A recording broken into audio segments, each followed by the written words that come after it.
Chapter 14. Dr. Dorian. The next day was Saturday. Fern stood at the kitchen sink, drying the breakfast dishes as her mother washed them. Mrs. Arable worked silently. She hoped Fern would go out and play with other children instead of heading for the Zuckerman's barn to sit and watch animals. "Charlotte is the best storyteller I ever heard," said Fern, poking her dish towel into a cereal bowl. "Fern," said her mother sternly, "you must not invent things. You know spiders don't tell stories. Spiders can't talk." "Charlotte can," replied Fern. "She doesn't talk very loud, but she talks." "What kind of story did she tell?" asked Mrs. Arable. "Well," began Fern, "she told us all about a cousin of hers who caught a fish in her web. Don't you think that's fascinating?" "Fern, dear, how would a fish get in a spider's web?" said Mrs. Arable. "You know it couldn't happen. You're making this up." "Oh, it happened all right," replied Fern. "Charlotte never fibs. This cousin of hers built a web across a stream. One day she was hanging around on the web and a tiny fish leaped into the air and got tangled in the web. The fish was caught by one fin mother. Its tail was wildly thrashing and shining in the sun. Can't you just see the web sagging dangerously under the weight of the fish? Charlotte's cousin kept slipping in, dodging out, and she was beaten mercilessly over the head by the wildly thrashing fish, dancing in, dancing out, throwing. "Fern!" snapped her mother. "Stop it! Stop inventing these wild tales." "I'm not inventing," said Fern. "I'm just telling you the facts." "What finally happened?" asked her mother, whose curiosity began to get the better of her. "Charlotte's cousin won. She wrapped the fish up, then she ate him when she got good and ready. Spiders have to eat, the same as the rest of us." "Yes, I suppose they do," said Mrs. Arable vaguely. "Charlotte has another cousin who's a balloonist. She stands on her head, lets out a lot of line, and is carried aloft on the wind. Mother, wouldn't you simply love to do that?" "Yes, I would, come to think of it," replied Mrs. Arable. "But, Fern, darling, I wish you would play outdoors today instead of going to Uncle Homer's barn. Find some of your playmates and do something nice outdoors. You're spending too much time in that barn. It isn't good for you to be alone so much." "Alone?" said Fern. "Alone? My best friends are in the barn cellar. It's a very sociable place, not at all lonely." Fern disappeared after a while, walking down the road toward Zuckerman's. Her mother dusted the sitting room. As she worked, she kept thinking about Fern. It didn't seem natural for a little girl to be so interested in animals. Finally, Mrs. Arable made up her mind she would pay a call on old Dr. Dorian and ask his advice. She got in the car and drove to his office in the village. Dr. Dorian had a thick beard. He was glad to see Mrs. Arable and gave her a comfortable chair. "It's about Fern," she explained. "Fern spends entirely too much time in the Zuckerman's barn. It doesn't seem normal.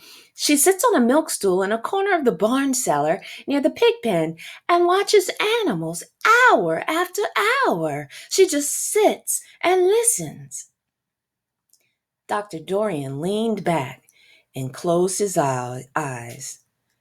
"How enchanting," he said. "It must be real nice and quiet down there. Homer has some sheep, hasn't he?" Yes, said Mrs. Arable, but it all started with that pig we let Fern raise on a bottle. She calls him Wilbur. Homer bought the pig, and ever since it left our place, Fern has been going to her uncle's to be near it. I've been hearing things about that pig, said Dr. Dorian, opening his eyes. They say he's quite a pig. Have you heard about the words that appeared in the spider's web? Asked Mrs. Arable nervously. Yes, Replied the doctor. Well, do you understand it? Asked Mrs. Arable. understand what? Do you understand how there could be any writing in a spider's web? Oh, no, said Dr. Dorian. I don't understand it. But for that matter, I don't understand how a spider learned to spin a web in the first place. When the words appeared, everyone said they were a miracle, but nobody pointed out that the web itself is a miracle. What's miraculous about a spider's web? Said Mrs. Arable. I don't see why you say a web is a miracle. It's just a web. Ever try to spin one? Asked Dr. Dorian. Miss Arable shifted uneasily in her chair. No, she replied, but I can crochet a dolly and I can knit a sock. Sure, said the doctor. But somebody taught you, didn't they? My mother taught me. Well, who taught a spider? A young spider knows how to spin a web without any instructions from anybody. Don't you regard that as a miracle? I suppose so, said Mrs. Arable. I never looked at it that way before. Still, I don't understand how those words got into the web. I don't understand it, and I don't like what I can't understand. None of us do, said Dr. Dorian, sighing. I'm a doctor. Doctors are supposed to understand everything. But I don't understand everything, and I don't intend to let it worry me. Mrs. Arable fidgeted. Fern says the animals talk to each other, Dr. Dorian. Do you believe animals talk? I never heard one say anything, he replied. But that proves nothing. It is quite possible that an animal has spoken civilly to me and that I didn't catch the remark because I wasn't paying attention. Children pay better attention than grown-ups. If Fern says that the animals in Zuckerman's barn talk, I'm quite ready to believe her. Perhaps if people talked less, animals would talk more. People are incessant talkers. I can give you my word on that. Well, I feel better about Fern, said Mrs. Arable. You don't think I need worry about her? Does she look well? Asked the doctor. Oh, yes. Appetite good? Oh, yes, she's always hungry. Sleep well at night? Oh, yes. Then don't worry, said the doctor.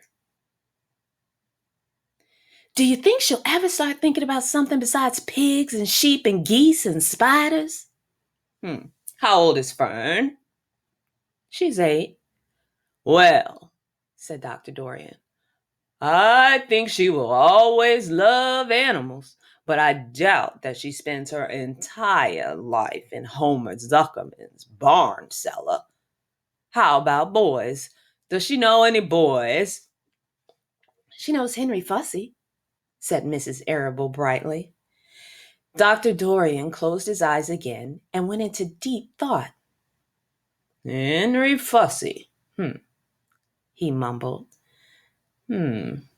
Remarkable. Well, I don't think you have anything to worry about. Let Fern associate with her friends in the barn if she wants to. I would say offhand that spiders and pigs were fully as interesting as Henry Fussy, yet I predict that the day will come when even Henry will drop some chance remark that catches Fern's attention. It's amazing how children change from year to year. How's Avery? He asked, opening his eyes wide. Oh, Avery, chuckled Mrs. Arable. Avery is always fine. Of course, he gets into poison ivy and gets stung by wasps and bees and brings frogs and snakes home and breaks everything he lays his hands on. He's fine. Good, said the doctor. Mrs. Arable said goodbye and thanked Dr. Dorian very much for his advice. She felt greatly relieved.